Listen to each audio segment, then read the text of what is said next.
Hi all, ഈ ഒരു സെഷനിൽ നമ്മൾ പറയാൻ പോകുന്നത് check payment system on the internet. അതായത് ഇൻ്റർനെറ്റിലൂടെ ചെക്ക് യൂസ് ചെയ്തിട്ട് നമ്മൾ എങ്ങനെ പേയ്മെൻറ്റ് നടത്തും എന്നുള്ളതിനെ കുറിച്ചിട്ടാണ്. അപ്പോൾ നമുക്ക് ഇലക്ട്രോണിക് പേയ്മെൻറ്റ്സിന് വേണ്ടിയിട്ട് നമുക്ക് യൂസ് ചെയ്യാൻ പറ്റുന്ന മറ്റൊരു മെത്തേഡാണ് ഇ ചെക്ക് എന്ന് പറയുന്നത്.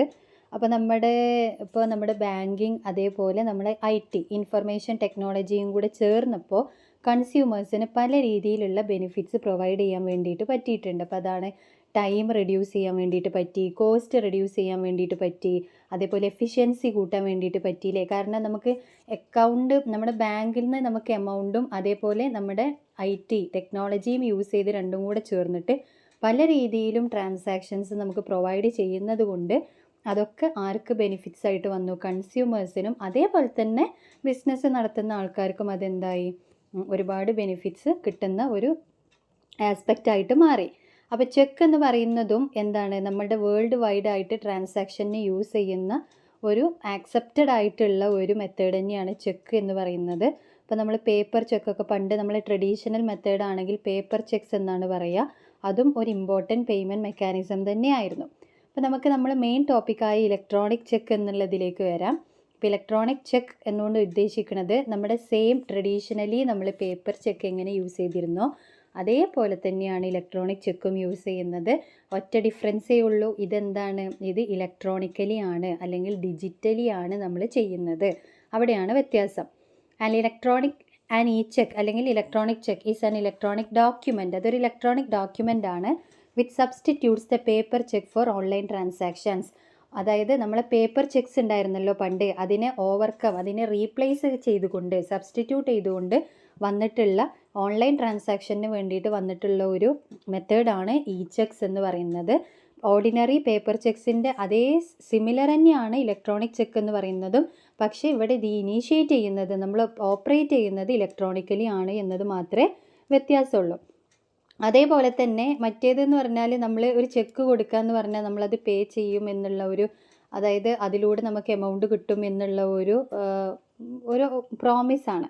അതുതന്നെയാണ് ഇവിടെയും ഇലക്ട്രോണിക്കലി നമ്മൾ ചെയ്യുന്നത്. പിന്നെ the payer or account holder rights and E check using A computer. അപ്പോൾ ഈ പൈസ കൊടുക്കുന്ന ആൾ, അയാളെയാണ് പേയർ എന്ന് പറയുന്നത്. അയാൾ എന്ത് ചെയ്യും, കമ്പ്യൂട്ടർ യൂസ് ചെയ്തിട്ട് ഇ ചെക്ക് എഴുതും. എന്നിട്ട് എന്ത് ചെയ്യും, ഇലക്ട്രോണിക് അല്ലെങ്കിൽ വേറെ ഏതെങ്കിലും ഇലക്ട്രോണിക് ഡിവൈസ് യൂസ് ചെയ്തിട്ട് ഇ ചെക്ക് എഴുതും. എന്നിട്ട് ഇ ചെക്ക് ട്രാൻസ്മിറ്റ് ചെയ്യും. അത് പേയിക്ക് പോവും. പേയി എന്നുദ്ദേശിക്കുന്നത് ആരാണോ ക്യാഷ് റിസീവ് ചെയ്യുന്നത് അവരെയാണ്. അപ്പോൾ ഇത് സത്യസന്ധ ആയിരം അല്ലേ, അതായത് റിലയബിലിറ്റി ഉണ്ടാവണം. അപ്പോൾ അതിന് വേണ്ടിയിട്ട് എന്ത് ചെയ്യും, ഡിജിറ്റൽ സിഗ്നേച്ചേഴ്സ് യൂസ് ചെയ്യും. പേപ്പർ ചെക്കാണെങ്കിൽ നമ്മൾ സാധാ സൈൻ ചെയ്യുന്നുണ്ട് നമ്മളെ ഓതറൈസേഷന് വേണ്ടിയിട്ട്. അതേപോലെ ഇവിടെ എന്തുണ്ട്, ഡിജിറ്റൽ സിഗ്നേച്ചേഴ്സ് യൂസ് ചെയ്യും. അത് ക്രോസ് മാച്ച് ഉണ്ടോ നോക്കും. അത് വെരിഫൈ ചെയ്തിട്ടൊക്കെയാണ് എന്ത് ചെയ്യുന്നത്, ബാങ്ക് പേയറുടെ അക്കൗണ്ടിൽ നിന്ന് ക്യാഷ് എടുത്തിട്ട് പേയിൻ്റെ അക്കൗണ്ടിലേക്ക് അത് പോകുന്നതൊക്കെ. അപ്പോൾ ഇതാണ് ഒരു ഓവറോൾ ഇ ചെക്കിൻ്റെ വർക്കിംഗ് എന്ന് പറയുന്നത്. പിന്നെ നമ്മളെ ഇൻ്റർനെറ്റ് യൂസ് ചെയ്തിട്ട് തന്നെയാണ് നമ്മൾ ഇലക്ട്രോണിക് ചെക്കും എന്ത് ചെയ്യുന്നത്, നമ്മൾ ട്രാൻസാക്ഷൻ യൂസ് ചെയ്തിട്ട് ട്രാൻസാക്ഷനൊക്കെ നടത്തുന്നത്. പിന്നെ ഇവിടെ നമ്മുടെ ഇന്ത്യയിൽ 1881 നെഗോഷ്യബിൾ ഇൻസ്ട്രുമെൻറ്റ് ആക്ട് പ്രകാരം നമ്മൾ അതിന് ഒരു ഡെഫിനിഷൻ പോലെ നമ്മൾ കൊടുത്തിട്ടുണ്ട്. സെക്ഷൻ 6 പറയുന്ന അതാണ് ഇവിടെ താഴെ കൊടുത്തിട്ടുള്ളത്. A cheque is a bill of exchange drawn on a specified banker and not expressed to be payable otherwise than on demand. അതായത് ചെക്ക് എന്ന് പറയുന്നത് ഒരു ബില്ലാണ്, അതായത് സ്പെസിഫൈഡ് ബാങ്കറും ഉള്ള ഒരു ബില്ലാണ്. അതേപോലെ തന്നെ അത് നമുക്ക് ഡിമാൻഡിനനുസരിച്ചാണ് നമ്മൾ എന്ത് ചെയ്യുന്നത്, അത് പേ ചെയ്യുന്നത്. ഇപ്പോൾ നമ്മളൊരു സാധനം വാങ്ങുമ്പോൾ നമ്മൾ അതിനുള്ള എമൗണ്ട് അത് കൊടുക്കുക എന്നുള്ളത് അതൊരു ഡിമാൻഡാണ്. അപ്പോൾ അതെന്ത് ചെയ്യും, നമ്മൾ പേ ചെയ്യണം. And it includes electronic image of A truncated check. അതായത് നമ്മളെ സാധാ പേപ്പറിൽ ചെക്ക് ഉള്ള പോലെ തന്നെ എന്താണ്, ഇതൊരു ഇലക്ട്രോണിക് ഇമേജ് ആണ് സിസ്റ്റത്തിൽ. And a cheque in the electronic form, അത് ഇലക്ട്രോണിക് ഫോമിലാണ് ഉള്ളത്. പിന്നെ ഇ ചെക്ക് എന്ന് പറഞ്ഞാലും നമ്മുടെ സെയിം ലീഗൽ പ്രൊസീജിയേഴ്സ് തന്നെ ഒക്കെ സാധാരണ നമ്മൾ യൂസ് ചെയ്യുന്ന ചെക്ക് പോലെ തന്നെയാണ് അതിൻ്റെ പ്രൊസീജിയേഴ്സ് എന്നൊക്കെ പറയുന്നത്. ബിസിനസ് പ്രോട്ടോക്കോൾസ് ഒക്കെ എന്താണ്, നമ്മൾ പണ്ട് എങ്ങനെ ചെക്ക് യൂസ് ചെയ്തിരുന്നോ സെയിം കാര്യങ്ങൾ തന്നെയാണ് ഇതിൽ. അതിൻ്റെ ലീഗലി ഉള്ള കാര്യങ്ങൾ അതേപോലെ അതിൻ്റെ പ്രോട്ടോക്കോൾസൊക്കെ സെയിം തന്നെയാണ്, വ്യത്യാസങ്ങളൊന്നുമില്ല. പക്ഷേ ഈ ഒരു ന്യൂ പേയ്മെൻറ്റ് ഇൻസ്ട്രുമെൻറ്റ് വരുമ്പോൾ അതിലെന്തുണ്ടാവും, സെക്യൂരിറ്റി കൂടും, സ്പീഡ് കൂടും, ആളുകൾക്ക് യൂസ് ചെയ്യാനുള്ള കൺവീനിയൻസ് കൂടും, അതിൻ്റെ എഫിഷ്യൻസി കൂടും. കാരണം അതെന്താണ്, ഇത് ഓൺലൈൻ ട്രാൻസാക്ഷൻ ആണ്. അപ്പോൾ അതിന് വേണ്ടിയിട്ടാണല്ലോ ഓൺലൈൻ ട്രാൻസാക്ഷൻ വന്നത്. അപ്പോൾ ഇത്രയും കാര്യങ്ങൾ അതിന് പ്ലസ് ആയിട്ട് വരും. ഇതിൻ്റെ ഒപ്പം തന്നെ അതിൻ്റെ സെക്യൂരിറ്റിയൊക്കെ നമ്മൾ അതിൻ്റെ ഡിസഡ്വാൻറ്റേജ് ആയിട്ടും പറയും. കാരണം ഇത്രയും സേഫ്റ്റി തരണം എന്നുണ്ടെങ്കിൽ അത്രയും ടെക്നോളജി അതിൻ്റെ എൻക്രിപ്ഷൻ അൽഗോരിതംസും നമ്മൾ യൂസ് ചെയ്തിരിക്കണം എന്നതാണ്. പിന്നെ ഈ ചെക്ക് സിസ്റ്റം ഡിസൈൻ ചെയ്തിട്ടുള്ളത് മെസ്സേജ് ഇൻറ്റഗ്രിറ്റി, അതായത് നമ്മൾ അയക്കുന്നത് കൃത്യമായിട്ട് അവിടെ എത്തുക, ഒതൻറ്റിക്കേഷൻ, നമ്മൾ അയക്കുന്ന ആൾ മാത്രം അത് യൂസ് ചെയ്യുക, മറ്റൊരാൾക്ക് അത് പോകാൻ പാടില്ല. അതേപോലെ നോൺ റിപ്പിഡിയേഷൻ, അത് വേറെ ആരും അതിൻ്റെ ഡ്യൂപ്ലിക്കേഷൻ ഉണ്ടാക്കുക അല്ലെങ്കിൽ വേറെ ആരെങ്കിലും അത് യൂസ് ചെയ്യുക, അങ്ങനെയൊന്നും ഇല്ലാത്ത രീതിയിൽ സ്ട്രോങ് ആയിട്ട് വേണം നമ്മൾ ഈ ചെക്ക് സിസ്റ്റം നമ്മൾ ഡെവലപ്പ് ചെയ്തിട്ടുള്ളത്. അതായത് നമ്മൾ ഈ ഫ്രോഡായിട്ടുള്ള ഒരു ആക്ടിവിറ്റീസും ഇല്ലാത്ത രീതിയിലാണ് ഈ ചെക്ക് സിസ്റ്റം ഡിസൈൻ ചെയ്തിട്ടുള്ളത്. ഇനി ഈ പേയി എന്ന് പറയുന്നത്, അതായത് ക്യാഷ് കൊടുക്കുന്ന ആളും ക്യാഷ് വാങ്ങുന്ന ആളും, അതെന്ന് പറയുന്നത് രണ്ട് ടീമും ചിലപ്പോൾ ഓരോ ഇൻഡിവിജ്വൽസ് ആവാം. അതായത് ഇപ്പം ഞാൻ എൻ്റെ ഫ്രണ്ടിന് അയക്കുന്നതാവാം, അല്ലെങ്കിൽ ബിസിനസ് ആവാം, ഞാൻ എൻ്റെ ക്യാഷ് ഒരു സാധനം വാങ്ങിയപ്പോൾ ആ കമ്പനിക്ക് കൊടുക്കുന്നതാവാം, അല്ലെങ്കിൽ എന്തെങ്കിലും ഫിനാൻഷ്യൽ ഇൻസ്റ്റിറ്റ്യൂഷൻ ആവാം, അതായത് ബാങ്കോ അങ്ങനെ എന്തെങ്കിലും. അതായത് ഇപ്പം ഞാൻ ബാങ്കിന് എന്ത് ചെയ്യാം, അവിടുന്ന് എനിക്ക് വല്ല എമൗണ്ട് എടുക്കുക, അല്ലെങ്കിൽ ഞാൻ എന്തെങ്കിലും എമൗണ്ട് അങ്ങോട്ട് കൊടുക്കുക, ഒക്കെ ചെക്ക് വഴിയൊക്കെ നമുക്ക് ട്രാൻസാക്ഷൻ നടത്താം. അപ്പോൾ ഇൻഡിവിജ്വൽസ് ആവാം, ബിസിനസ് ആവാം, അല്ലെങ്കിൽ ഫിനാൻഷ്യൽ ഇൻസ്റ്റിറ്റ്യൂഷൻസ് ആവാം. പിന്നെ ഇതെന്താണ്, ഈ ചെക്ക് എന്ന് പറയുന്നത് ഡയറക്റ്റ് ആയിട്ട് പെയ്യറെ അക്കൗണ്ടിൽ നിന്ന് പെയ്യിൻ്റെ അക്കൗണ്ടിലേക്ക് പോവുകയാണ്. പക്ഷെ അവിടെ ഒരു വെരിഫിക്കേഷൻ പ്രൊസീജിയർ മാത്രമുണ്ട്, അത് ഓതറൈസേഷൻ ആണ്, ശരിക്കും അത് നിർബന്ധമാണ്. അപ്പോൾ നേരിട്ട് എന്താണ്, അതല്ലാതെ വേറൊരു മൂന്നാമതൊരാളെടുത്ത് പോയി അവിടുന്ന് അങ്ങോട്ട് പോയി അങ്ങനെയൊന്നല്ല, പെയ്യറെടുത്തുനിന്ന് നേരെ പെയ്യിക്ക് പോവുകയാണ്. അതുകൊണ്ട് തന്നെ ടൈമിങ്ങും അതേപോലെ നമ്മൾ ആ ക്യാഷ് ഇന്ന സാധനം വാങ്ങി അതിനുള്ള പേയ്മെൻറ്റ് കിട്ടി, അത്രയും സിമ്പിളായിട്ട് നമുക്ക് ട്രാൻസാക്ഷൻ നടത്താൻ വേണ്ടിയിട്ട് പറ്റും. ഇനി അത് എങ്ങനെ ചെയ്യുന്നത് വെച്ചാൽ, പെയ്യർ എന്ത് ചെയ്യും, ഈ ചെക്ക് ഇലക്ട്രോണിക് ഡോക്യുമെൻ്റ് ആയിട്ട് എന്ത് ചെയ്യും, അയാൾ ഫില്ല് ചെയ്യും, എന്നിട്ട് എന്ത് ചെയ്യും, അത് ഡിജിറ്റലി സൈൻ ചെയ്യും.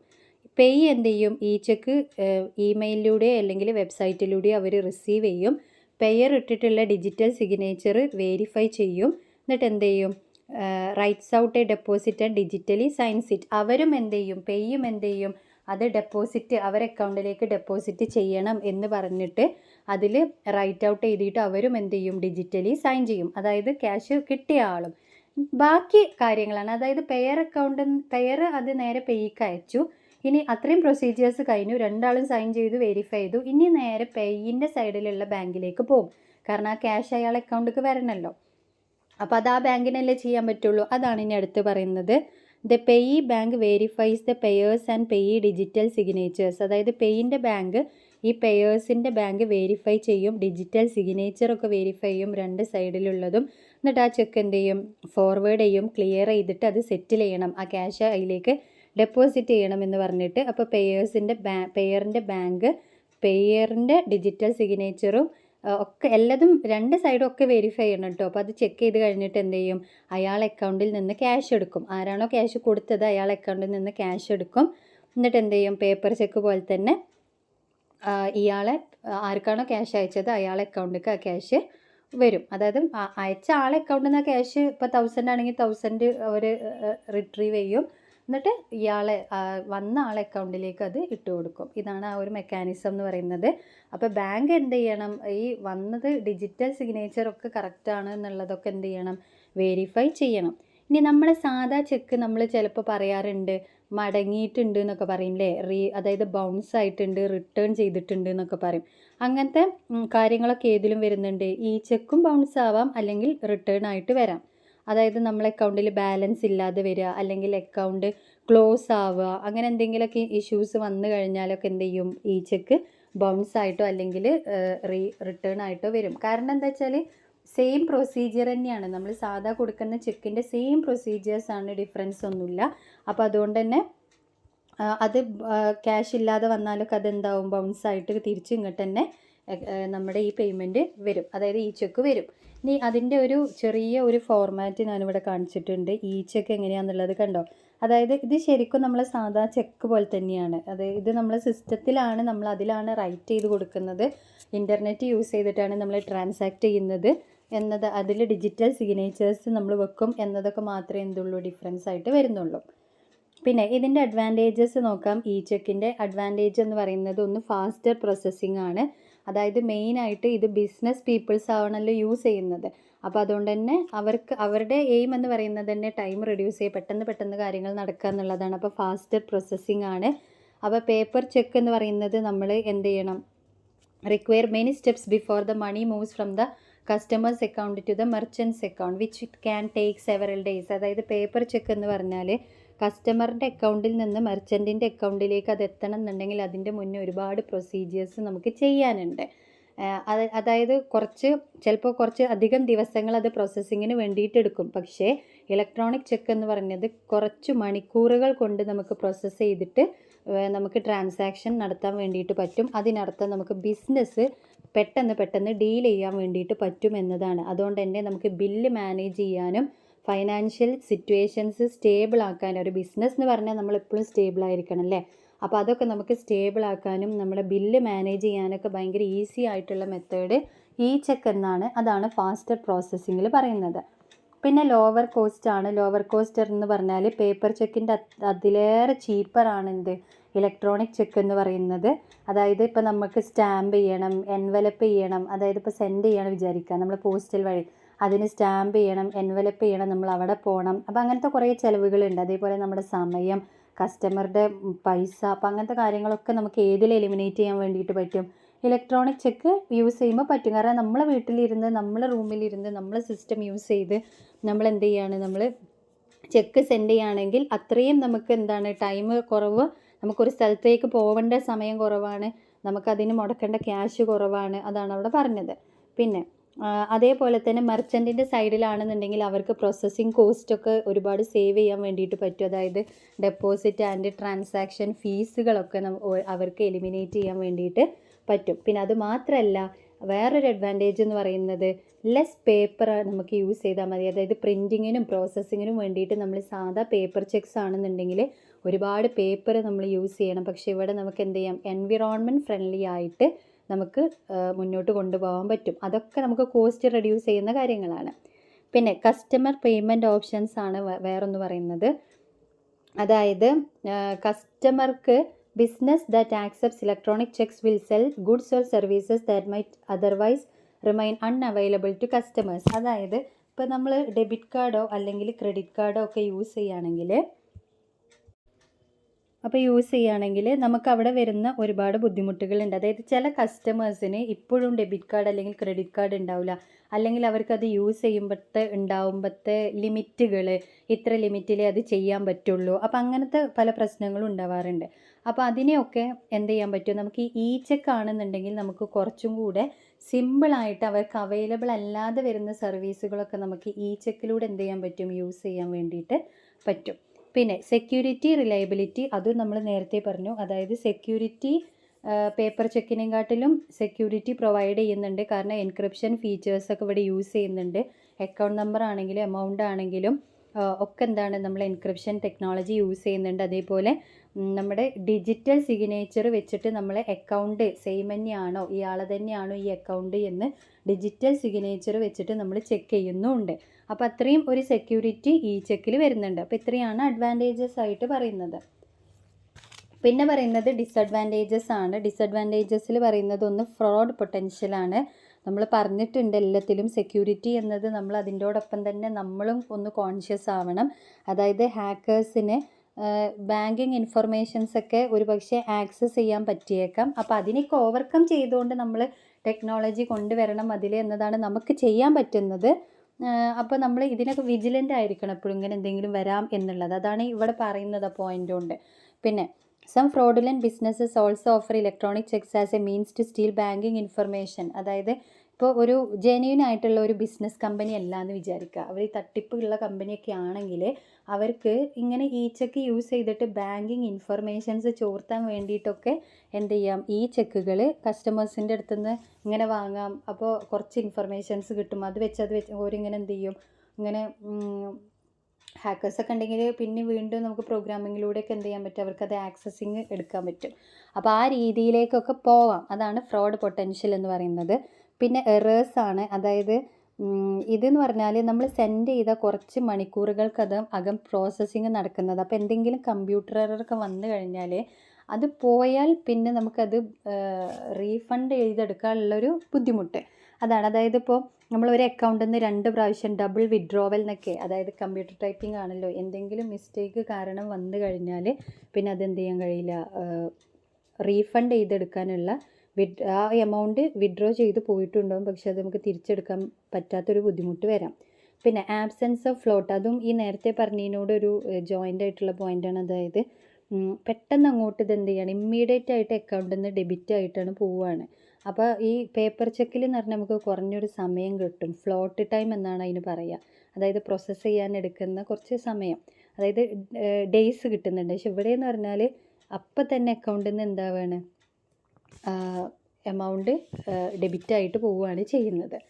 പിന്നെ അപ്പോൾ ബൗൺസിങ് എന്ന് പറയുന്നത് ഈ പറഞ്ഞ പോലെ, നമ്മൾ നേരത്തെ പറഞ്ഞ പോലെ അത് ക്ലോസ് ആവുക, അതായത് നമ്മുടെ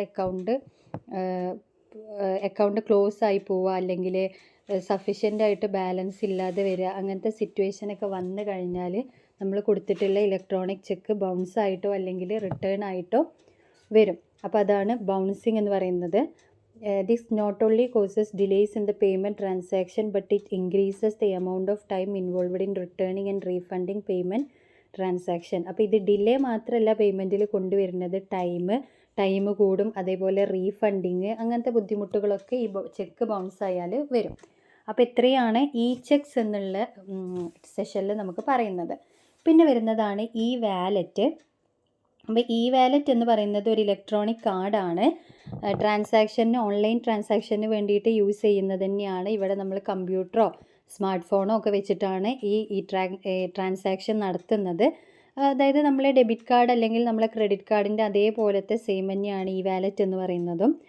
അതേപോലത്തെ സംഭവം, ഒരു ഇലക്ട്രോണിക് കാർഡ്. പിന്നെ e wallet needs to be linked with the individual's bank account to make payments. അപ്പോൾ പേയ്മെൻറ്റ് ചെയ്യണമെന്നുണ്ടെങ്കിൽ നമ്മൾ എന്ത് ചെയ്യണം, നമ്മുടെ ബാങ്ക് അക്കൗണ്ടുമായിട്ട് ഈ വാലറ്റ് ലിങ്ക് ചെയ്തിരിക്കണം. അതായത് പേയ്മെൻറ്റ്സ് എന്നാലും നമുക്ക് ചെയ്യാൻ പറ്റുള്ളൂ. അതിനർത്ഥം നമ്മൾ അക്കൗണ്ടിലുള്ള ക്യാഷ് വെച്ചിട്ടാണ് നമ്മൾ എന്ത് ചെയ്യുന്നത്, പേയ്മെൻറ്റ് ചെയ്യുന്നത് എന്നാണ് അതിൻ്റെ മീനിങ്. പിന്നെ ഇനി ഇ വാലറ്റിനെ കുറിച്ചിട്ട് നമുക്ക് കുറച്ച് ഡീറ്റെയിൽ ആയിട്ട് നോക്കാം. ഇ വാലറ്റ് എന്ന് പറയുന്നത് ഒരു പ്രീപെയ്ഡ് അക്കൗണ്ടാണ്. യൂസർക്ക് എന്ത് ചെയ്യാൻ പറ്റും, മണി അതിൽ സ്റ്റോർ ചെയ്യാൻ വേണ്ടിയിട്ട് പറ്റും, അവരുടെ ഫ്യൂച്ചർ ട്രാൻസാക്ഷന് വേണ്ടിയിട്ട്. അത് പ്രൊട്ടക്റ്റ് ചെയ്തിട്ടുണ്ട്, പാസ്വേഡ് വെച്ചിട്ട് ഇ വാലറ്റ് പ്രൊട്ടക്റ്റ് ചെയ്യാൻ വേണ്ടിയിട്ട് പറ്റും. അതേപോലെ നമുക്ക് എല്ലാ പർച്ചേസിനും ഇ വാലറ്റ് യൂസ് ചെയ്യാം. ഗ്രോസറീസ് പർച്ചേസ് ചെയ്യാം, ഓൺലൈൻ പർച്ചേസിന്, ഫ്ലൈറ്റ് ടിക്കറ്റ്, അങ്ങനെ നമ്മൾ എല്ലാ ആവശ്യത്തിനും നമുക്ക് ഇ വാലറ്റിൽ നിന്ന് ക്യാഷ് എടുത്തിട്ട് പേ ചെയ്യാൻ വേണ്ടിയിട്ട് പറ്റും.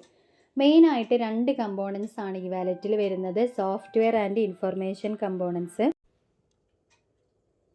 അപ്പോൾ സോഫ്റ്റ്വെയർ കമ്പോണൻറ്റും അതേപോലെ ഇൻഫർമേഷൻ കമ്പോണൻറ്റും. ഇപ്പോൾ സോഫ്റ്റ്വെയർ കമ്പോണൻ്റ് എന്ന് പറഞ്ഞാൽ അതിലാണ് നമ്മളെ പേഴ്സണൽ ഇൻഫർമേഷനും അതേപോലെ അത് പ്രൊവൈഡ് ചെയ്യുന്ന security, encryption of the data, അതൊക്കെ സോഫ്റ്റ്വെയർ കമ്പോണൻറ്റിൻ്റെ ഭാഗമായിട്ട് വരുന്നതാണ്. അതേപോലെ തന്നെ ഇൻഫർമേഷൻ കമ്പോണൻറ്റ് എന്ന് പറഞ്ഞാൽ database details provided by the user which includes their name, നമ്മുടെ പേര്, shipping address, payment method, amount to be paid, credit or debit card details etcetera. അപ്പോൾ അതാണ് ഇൻഫർമേഷൻ കമ്പോണൻറ്റിൽ വരിക. അതായത് 2 കമ്പോണൻ്റാണ് ഈ വാലറ്റിൽ വരുന്നത്. ഒന്ന് software component which stores personal information, നമ്മുടെ പേഴ്സണൽ ഇൻഫർമേഷൻ സ്റ്റോർ ചെയ്യുന്നതാണ്. പിന്നെ അതേപോലെ തന്നെ provide security and encryption of data, നമ്മളെ ഡാറ്റയ്ക്ക് സെക്യൂരിറ്റിയും എൻക്രിപ്ഷനും തരുന്നതും സോഫ്റ്റ്വെയർ കമ്പോണൻ്റ് ആണ്. മറ്റൊന്നാണ് information component is a database of details provided by the user കൊടുക്കുന്ന ഡീറ്റെയിൽസ് ഡാറ്റാബേസിൽ സ്റ്റോർ ചെയ്യുന്നതാണ് ഇൻഫർമേഷൻ കമ്പോണൻറ്റ് ചെയ്യുന്നത്.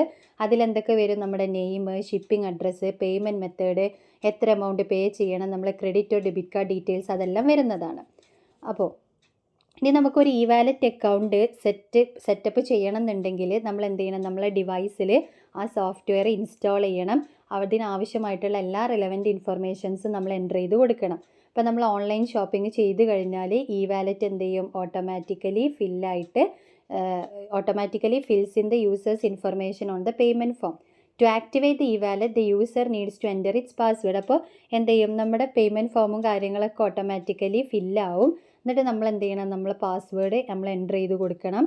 അപ്പോൾ once the online payment is made the consumer is not required to fill the order form on any other website as the information get stored in the database and it's updated automatically. അതായത് ഇത് ഓട്ടോമാറ്റിക്കാണ്. അതുകൊണ്ട് തന്നെ നമ്മൾ പേ ചെയ്ത് കഴിഞ്ഞിട്ട് ഇന്ന സാധനം ഇന്ന ബിൽ നമ്പറിൽ നമ്മളിങ്ങനെ ചെയ്തു എന്നൊന്നും പറഞ്ഞ് നമ്മൾ എവിടെ അപ്ഡേറ്റ് ചെയ്യണ്ട. അതെന്ത് ചെയ്യും, അതിൻ്റെ ഓർഡർ ഫോം അത് തന്നാലെ തന്നെ ഫില്ല് ചെയ്തിട്ട് അതെന്ത് ചെയ്യും, നമ്മളെ ഡാറ്റാബേസിൽ സ്റ്റോർ ചെയ്ത് ഓട്ടോമാറ്റിക്കലി അപ്ഡേറ്റ് ആവും. അപ്പോൾ അതാണ് അതിൻ്റെ ഒരു പ്രൊസീജിയേഴ്സ് എന്ന് പറയുന്നത്. നമ്മൾ കണ്ടിട്ടുണ്ട്, നമ്മൾ ഈ നമ്മുടെ ഇപ്പോൾ ഓൺലൈനായിട്ട് ഓർഡർ പ്ലേസ് ചെയ്യുമ്പോഴൊക്കെ നമുക്ക് വരുന്നത് ഈ ഓട്ടോമാറ്റിക്കായിട്ട് ഒരു എന്ത് ചെയ്യുക, അവർ തന്നെ എല്ലാം ഫില്ല് ചെയ്തിട്ട് വരുന്നത്. അല്ലാതെ ഇപ്പം നമ്മൾ നിലവിൽ യൂസ് ചെയ്യുന്ന ഒരു ആപ്ലിക്കേഷനിലും നമ്മൾ ഫില്ല് ചെയ്ത് കൊടുക്കുന്നൊന്നുമില്ല. ഒരുവിധം എല്ലാത്തിനും എന്ത് ചെയ്യണം, ഓട്ടോമാറ്റിക്കലി ഇന്ന ട്രാൻസാക്ഷൻ, ഇന്ന പ്രൊഡക്റ്റ്, ഇന്ന മോഡല്, ഇന്ന ദിവസം എന്നൊക്കെ പറഞ്ഞിട്ട് എന്ത് ചെയ്യാണ്, ഫില്ലാവുന്നുണ്ട്. നിങ്ങൾ കണ്ടിട്ടുണ്ടാവും പലരും. അപ്പോൾ അതാണ് പറഞ്ഞത്. ഇനി type of wallets in India. ഇന്ത്യയിൽ 3 തരത്തിലുള്ള മൊബൈൽ വാലറ്റ്സ് ആണ് യൂസ് ചെയ്യുന്നത്. Closed wallet, semi closed wallets and open wallets. അപ്പോൾ അത് നോക്കാം. Closed mobile wallets. Closed mobile wallet does not provide services like redemption or cash withdrawal. Closed mobile വാലറ്റിൽ നമുക്ക് cash withdraw ചെയ്യാൻ വേണ്ടിയിട്ട് പറ്റില്ല. It can only be used for goods and services for that specific company. ഒരു പ്രത്യേക കമ്പനിയുടെ പ്രൊഡക്റ്റോ സർവീസസോ വാങ്ങാൻ വേണ്ടിയിട്ട് മാത്രം നമുക്ക് യൂസ് ചെയ്യാൻ പറ്റുന്നതാണ് ക്ലോസ്ഡ് മൊബൈൽ വാലറ്റ് എന്ന് പറയുന്നത്. അതിൻ്റെ എക്സാമ്പിളാണ് മേക്ക് മൈ ട്രിപ്പ് എന്ന് പറയുന്നത്, അതേപോലെ Jabong etcetera are some examples of closed wallet. ഈ കമ്പനികളൊക്കെ അവരുടെ മാത്രം സർവീസസ് അല്ലെങ്കിൽ ഗുഡ്സ് മാത്രം യൂസ് ചെയ്യാൻ വേണ്ടിയിട്ട് പ്രൊവൈഡ് ചെയ്യുന്ന വാലറ്റുകളാണ്. അല്ലാതെ നമുക്ക് ക്യാഷ് എന്ത് ചെയ്യാൻ പറ്റില്ല, വിഡ്രോ ചെയ്യാൻ വേണ്ടിയിട്ട് പറ്റുന്നതല്ല. In case of any cancellation or to return product, your registered Make My Trip or Jabong accounts credited with the refund amount. അതായത് ഇൻ കേസ് നമ്മൾ അതെന്ത് ചെയ്യാണ്, ക്യാൻസൽ ചെയ്യുകയൊക്കെയാണ് നമ്മൾ ഓർഡർ എന്നുണ്ടെങ്കിൽ അതെന്ത് ചെയ്യും, റീഫണ്ടായിട്ട് നമ്മളും ആ കമ്പനിയുള്ള ഒരു അക്കൗണ്ട് ഉണ്ടാവുമല്ലോ. അതായത് ഞാൻ പറഞ്ഞു ഇതാ സ്പെസിഫിക് ആയിട്ട് ആ കമ്പനിയുടെ അക്കൗണ്ടാണ്, അപ്പോൾ അതിലേക്ക് എന്താവും, റീഫണ്ട് ആവും. പിന്നെ അത് യൂസ് ചെയ്തിട്ട് നമുക്ക് എന്ത് ചെയ്യാൻ പറ്റും, ആ കമ്പനിയുടെ തന്നെ വേറെ ഏതെങ്കിലും ഗുഡ്സ് നമുക്ക് വാങ്ങാൻ വേണ്ടിയിട്ട് പറ്റും. പിന്നെ സെമി ക്ലോസ്ഡ് വാലറ്റ് എന്ന് പറഞ്ഞാൽ ക്ലോസ്ഡ് വാലറ്റിൻ്റെ ഒരു സാമ്യമുള്ള അതേ സാധനം തന്നെയാണ്. It does not permit to redeem or withdraw cash. ഇവിടെയും നമുക്ക് എന്ത് ചെയ്യാൻ പറ്റില്ല, ക്യാഷ് വിഡ്രോ ചെയ്യാൻ വേണ്ടിയിട്ട് പറ്റില്ല. But it allows users to purchase goods and services with listed merchants who have a contract with wallet company to receive payment. അതായത് ഈ വാലറ്റ് പ്രൊവൈഡ് ചെയ്യുന്ന കമ്പനിയുമായിട്ട് കോൺട്രാക്റ്റ് സൈൻ ചെയ്തിട്ടുള്ള എല്ലാ മെർച്ചൻസിനും, അതായത് അതിൻ്റെ അണ്ടറിൽ വരുന്ന ലിസ്റ്റ് ചെയ്തിട്ടുള്ള എല്ലാ കമ്പനികളുടെ സാധനങ്ങളും സർവീസസും നമുക്ക് യൂസ് ചെയ്യാൻ പറ്റും. അതിൻ്റെ അണ്ടറിൽ, അതായത് നമുക്ക് വാലറ്റ് പ്രൊവൈഡ് ചെയ്യുന്ന കമ്പനീൻ്റെ അണ്ടറിൽ ലിസ്റ്റ് ചെയ്തിട്ടുള്ള അവരുമായിട്ട് എഗ്രിമെൻറ്റ് സൈൻ ചെയ്തിട്ടുള്ള എല്ലാവരുടെ ഗുഡ്സ് ആൻഡ് സർവീസസ് നമുക്ക് യൂസ് ചെയ്യാം. ഇവിടെയും നമുക്ക് എന്ത് ചെയ്യാൻ പറ്റില്ല, വിഡ്രോ ചെയ്യാൻ പറ്റില്ല. അതുകൊണ്ടാണ് സിമിലർ ആണ് ക്ലോസ്ഡിന് എന്ന് പറയുന്നത്. അതിന് എക്സാമ്പിളാണ് പേടിഎം, പേയു മണി, മൊബിക്വിക്ക്, ഓക്സിജൻ എക്സെട്ര. ഇതൊക്കെ സെമി ക്ലോസ്ഡ് വാലറ്റ്സ് ആണ്. നമ്മളിൽ പലരും യൂസ് ചെയ്യുന്ന ആപ്ലിക്കേഷൻസ് ആണ് ഇതൊക്കെ. അപ്പോൾ ഇത് ഇന്ത്യയിൽ വളരെയധികം ഡൗൺലോഡ് ചെയ്ത് ട്രെൻഡിങ്ങിൽ വന്നിട്ടുള്ള ഒരു മൊബൈൽ വാലറ്റാണ് സെമി ക്ലോസ്ഡ് വാലറ്റ് എന്ന് പറയുന്നത്. പിന്നെ ഓപ്പൺ വാലറ്റ് എന്ന് പറയുന്നത് that allows users to redeem plus withdraw cash name as open wallets. അതായത് നമുക്ക് എന്ത് ചെയ്യാൻ പറ്റും, നമുക്ക് അതിൽ നിന്ന് ക്യാഷ് വിഡ്രോ ചെയ്യാനും കൂടെ പറ്റും. അതായത് ഈ ഗുഡ്സ് ആൻഡ് സർവീസ് വാങ്ങുന്നതിനോടൊപ്പം തന്നെ നമുക്ക് ക്യാഷ് വിഡ്രോ ചെയ്യാനും കൂടി പറ്റും. അതിൻ്റെ എക്സാമ്പിളാണ് Vodafone powered M-Pesa wallets is the perfect example. അതും നിങ്ങളിൽ പലരും കേട്ടിട്ടുണ്ടാവും, നമ്മൾ യൂസ് ചെയ്യുന്ന വാലറ്റാണ്. അപ്പോൾ ഇത്രയാണ് എന്ത് ഈ വാലറ്റുകളിൽ വരുന്നത്. ഇനി വേറൊരു കോൺസെപ്റ്റാണ് ഇലക്ട്രോണിക് പേഴ്സ് എന്ന് പറയുന്നത്. ഈ വാലറ്റ് പോലെ തന്നെയാണ് ഇലക്ട്രോണിക് പേഴ്സ് എന്ന് പറയുന്നതും. നമുക്ക് ട്രാൻസാക്ഷനൊക്കെ കുറച്ചും കൂടെ സിമ്പിളാക്കാനൊക്കെ വേണ്ടിയിട്ട് വന്ന ഓൺലൈൻ പേയ്മെൻറ്റ് മെത്തേഡാണ് ഇലക്ട്രോണിക് പേഴ്സ് എന്ന് പറയുന്നത്. It is A card with a micro chip that can be used instead of cash and coins four everything from vending machines for public transportation. അതായത് വെൻഡിങ് മെഷീൻ മുതൽ public transportation വരെ നമുക്ക് use ചെയ്യാൻ പറ്റുന്നത് തന്നെയാണ് എന്ത് ഇലക്ട്രോണിക് പേഴ്സ് എന്ന് പറയുന്നതും. അതൊരു മൈക്രോ ചിപ്പുള്ള ഒരു കാർഡാണ്. The electronic purse would consist of a micro chip. അതിലൊരു മൈക്രോ ചിപ്പ് ഉണ്ട് എംബഡഡ് ഇന്നെ. അത് ക്രെഡിറ്റ് കാർഡിലോ ഡെബിറ്റ് കാർഡിലോ അല്ലെങ്കിൽ സ്റ്റാൻഡ് ലോൺ കാർഡിലോ ഒക്കെ ആയിരിക്കും എന്ത് ചെയ്തിട്ടുണ്ടാവുക, സ്റ്റോർ ചെയ്തിട്ടുണ്ടാവുക. അപ്പോൾ നമ്മളെ ക്യാഷിനെ റീപ്ലേസ് ചെയ്തുകൊണ്ട് യൂസ് ചെയ്യുന്ന കാർഡാണ്. And coins four small ticket purchases, നമ്മൾ ചെറിയ ചെറിയ പർച്ചേസിനൊക്കെ നമുക്ക് കോയിൻസും യൂസ് ചെയ്യാൻ വേണ്ടിയിട്ട് പറ്റും. അതായത് നമ്മുടെ ഗ്യാസോലിൻ സ്റ്റേഷൻസ്, അതേപോലെ pay phones, road or bridge tolls, video games, school cafeterias, fast food restaurants, convenience stores and cash lines at supermarkets. അപ്പോൾ ഇവിടെയൊക്കെ നമുക്ക് എന്ത് ചെയ്യാൻ പറ്റും, ഈ പേഴ്സ് യൂസ് ചെയ്യാൻ വേണ്ടിയിട്ട് പറ്റും. കാർഡ് ഹോൾഡേഴ്സിന് നമുക്ക് എന്ത് ചെയ്യാം, ഈ മൈക്രോ ചിപ്പ് യൂസ് ചെയ്തിട്ട് അതിലേക്ക് റീലോഡ് ചെയ്യാൻ പറ്റും. അതേപോലെ തന്നെ control the amount of value stored in the cards memory, കാർഡിൻ്റെ മെമ്മറിയിൽ സ്റ്റോർ ചെയ്തിട്ടുള്ള വാല്യൂ അല്ലെങ്കിൽ അതിൻ്റെ എമൗണ്ട് നമുക്ക് കൺട്രോൾ ചെയ്യാനും വേണ്ടിയിട്ട് പറ്റും.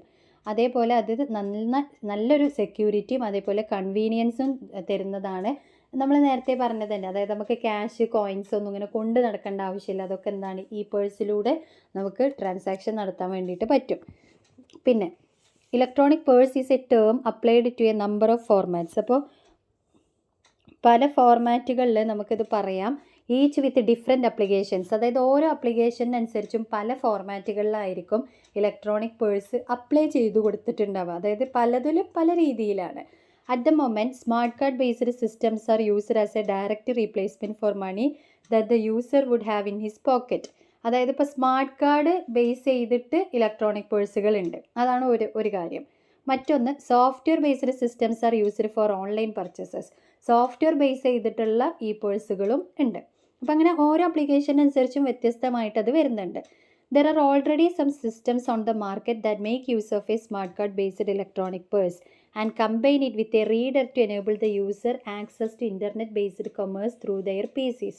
അപ്പോൾ ഓൾറെഡി ചില മാർക്കറ്റുകളിൽ എന്താണ് smart card based electronic purse ഉണ്ട്. അതിൻ്റെ കൂടെ തന്നെ എന്തും ചെയ്യും, ഈ റീഡർ യൂസ് ചെയ്തിട്ട് എന്ത് ചെയ്യും, അതിനെ റീഡ് ചെയ്തിട്ട് PC വഴി എന്ത് ചെയ്യും, അതിനെ ട്രാൻസാക്ഷൻ നടത്തും. അപ്പോൾ അങ്ങനത്തെ സിസ്റ്റവും ഉണ്ട്. അതായത് പല ആപ്ലിക്കേഷനിലും പല രീതിയിലും ഇലക്ട്രോണിക് പേഴ്സ് വരുന്നുണ്ട്, നമുക്ക് യൂസ് ചെയ്യാൻ പറ്റും എന്നതാണ് അവിടെ ഉദ്ദേശിച്ചത്. പിന്നെ അതായത് ഇതിൻ്റെ മെയിൻ അഡ്വാൻറ്റേജ് എന്ന് പറഞ്ഞാൽ ഏത് രീതിയിലാണെങ്കിലും നമുക്ക് സ്മാർട്ട് കാർഡിൽ ഷോപ്പിങ്ങിനൊക്കെ വേണ്ടിയിട്ട് ഈസി ആയിട്ട് യൂസ് ചെയ്യാൻ പറ്റും എന്നതാണ്. The main advantage of this type of system is that it is able to use the smart card in shops as well. പിന്നെ വലിയൊരു അഡ്വാൻറ്റേജ് ആണ് നമ്മൾ പറയുന്നത്, അതായത് നമുക്ക് ഈ large requirement to transport large quantities of metal and paper currency around the country and reduce the number of staff required to interact with the customers.